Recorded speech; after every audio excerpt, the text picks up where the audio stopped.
Olá, seja bem-vinda, seja bem-vindo ao Mente Aberta Audiobooks. Na nossa leitura inclusiva de hoje, leremos o capítulo 27 do livro Didática Magna de Comênios.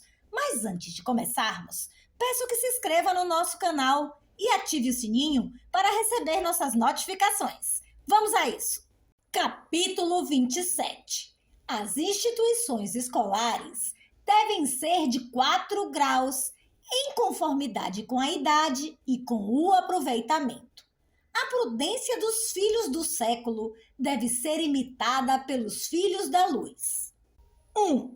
Os artesãos começam por fixar aos seus aprendizes um certo tempo, 2 anos, 3 anos, etc., até 7 anos, conforme a sua arte é mais sutil ou mais complexa.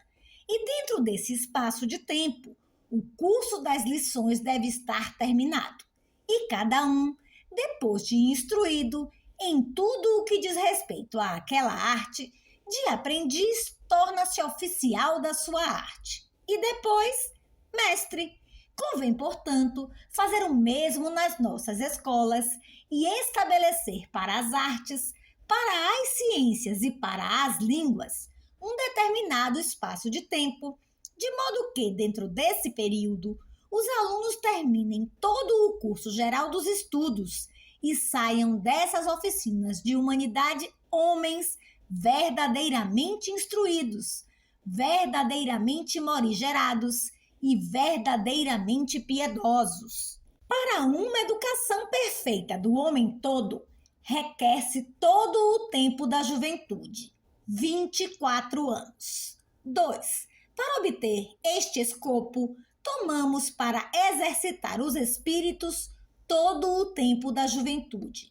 Efetivamente, no nosso caso, não se trata de aprender uma só arte, mas o complexo de todas as artes liberais, juntamente com todas as ciências e algumas línguas, desde a infância até a idade viril, ou seja, 24 anos, repartidos em períodos determinados, os quais se devem dividir tomando por guia a natureza.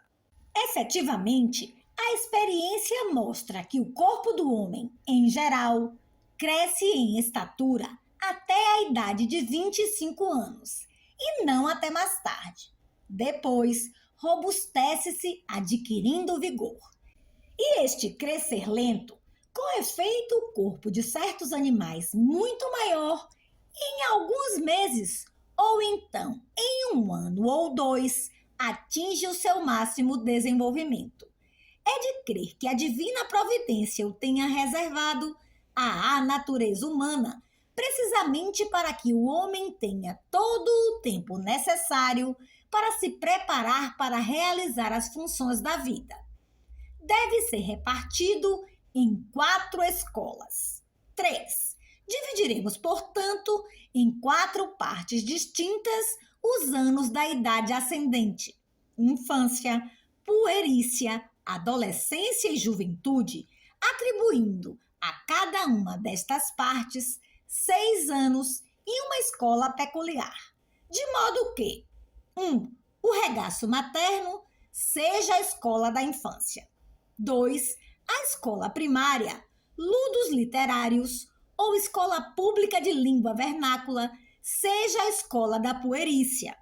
3. A escola de latim ou ginásio, seja a escola da adolescência. 4.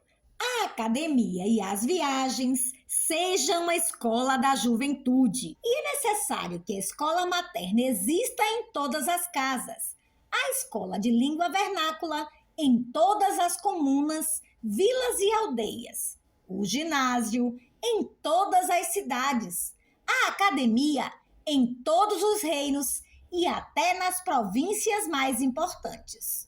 Os trabalhos de cada uma destas escolas não devem diferir quanto à matéria, mas quanto à forma.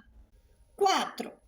Embora estas escolas sejam diversas, não queremos, todavia, que nelas se aprendam coisas diversas, mas as mesmas coisas de maneira diversa.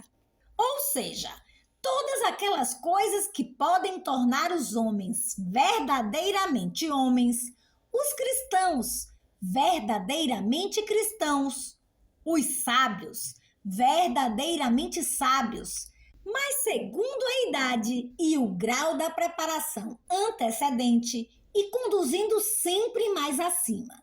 Segundo as leis do método natural, as disciplinas não devem ser ensinadas separadamente, mas sempre todas em conjunto, da mesma maneira que uma árvore cresce sempre toda, em cada uma das suas partes. E isto durante este ano, para o ano que vem e até daqui a 100 anos, enquanto estiver verdejante.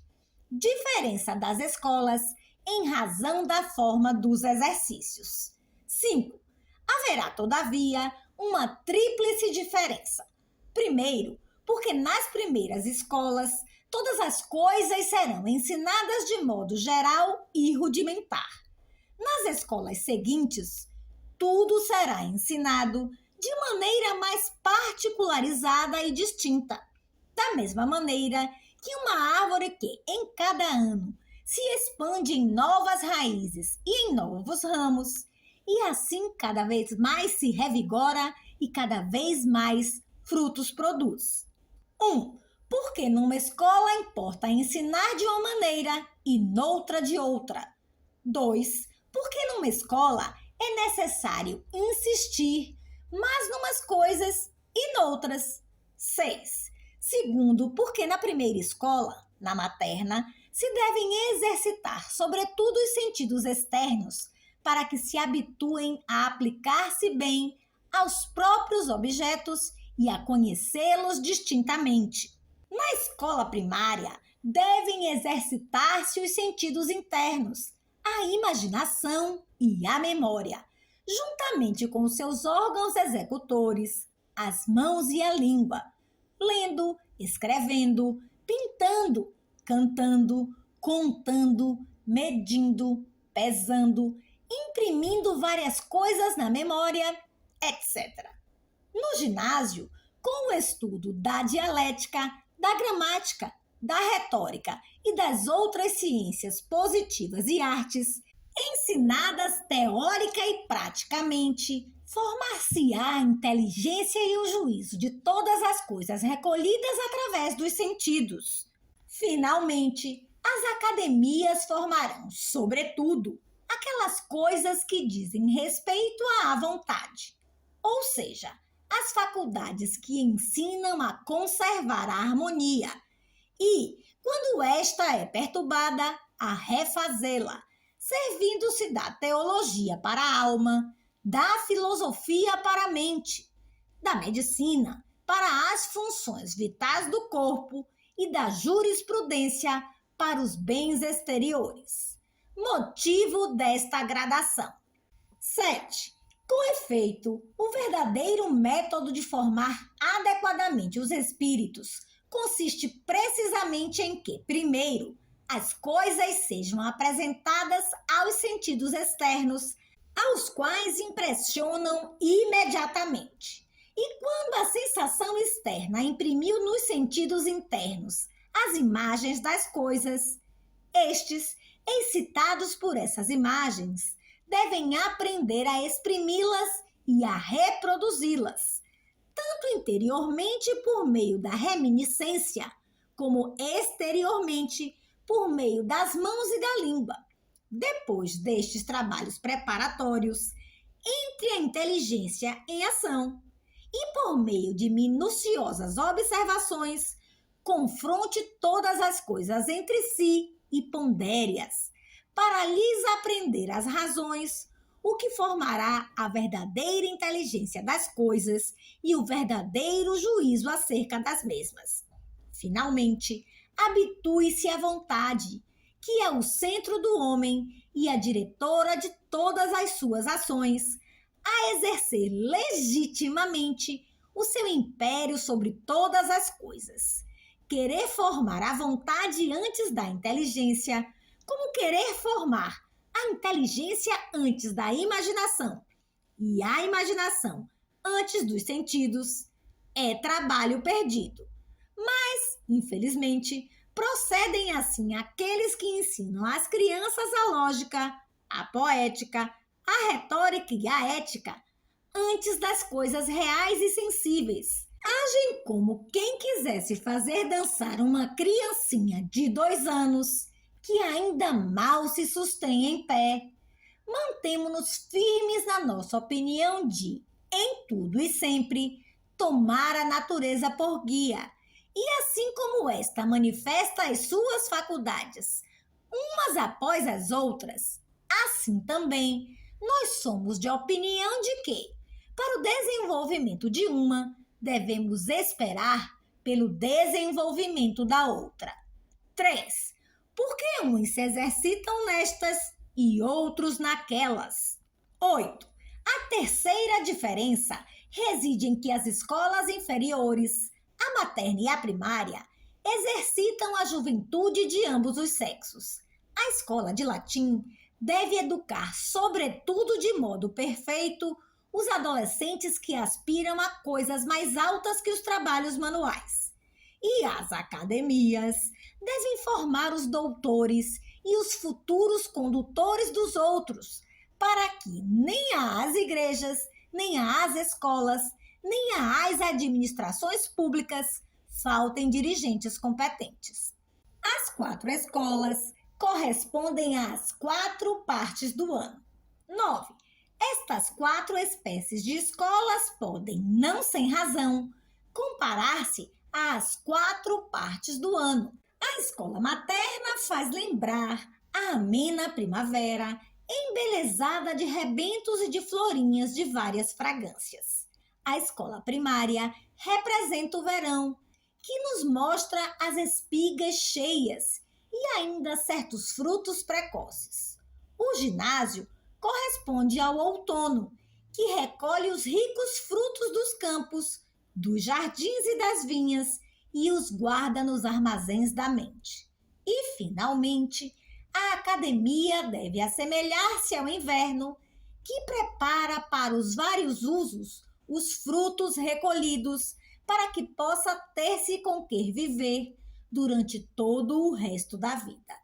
Também as árvores crescem gradualmente em 4 tempos. 10. Esta maneira de instruir e educar acuradamente a juventude pode comparar-se também ao cultivo dos jardins. Com efeito, as criancinhas de 6 anos, bem exercitadas pelos cuidados dos pais e das amas, parecem semelhantes às arvorezinhas que foram carinhosamente plantadas, enraizaram bem e começam a lançar pequeninos ramos. Os adolescentezinhos de 12 anos assemelham-se às arvorezinhas que já têm ramos e lançam rebentos frutíferos, mas não se vê ainda bem que é que contém esses rebentos, ver-se-á em breve. Os adolescentes de 18 anos, que possuem já conhecimento pleno das línguas e das artes, assemelham-se às plantas que estão todas revestidas de flores, e com isso oferecem um belo espetáculo aos olhos e um agradável odor ao nariz, e prometem frutos saborosos para a boca. Finalmente, os jovens de 24 ou 25 anos, já plenamente cultivados com os estudos acadêmicos, lembram as árvores cheias de frutos, os quais é tempo de colher e de utilizar de várias maneiras. Mas cada uma destas coisas deve ser exposta de uma maneira mais pormenorizada.